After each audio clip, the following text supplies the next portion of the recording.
Australian politics seems more than usually petty and squalid at the moment because the best man in the world has just died.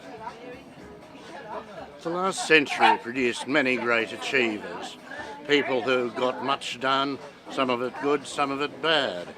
You can't overlook, for instance, the achievements of Winston Churchill or of Franklin Delano Roosevelt, both huge reformers in their own way.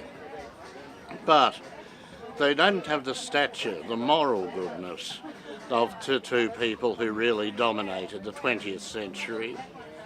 The first half belonged to Mahatma Gandhi, the founder of modern India, which he achieved not through violent revolution, but through his policy of passive resistance.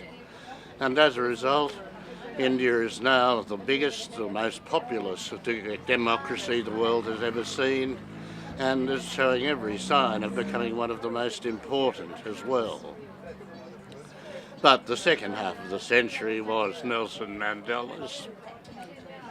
God knows what Africa would be like, what the world would be like, if Mandela had not existed.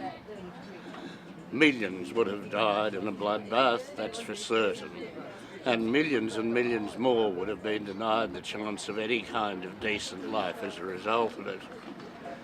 Mandela's extraordinary achievements, his forbearance, his goodness, his compassion, his magnanimity, set him aside as one of the greatest men in history. And yes, he was a politician. He and Gandhi were both politicians. They knew what the politics was about. They knew how to use it without compromising their principles, and very high principles there were too. So remember that.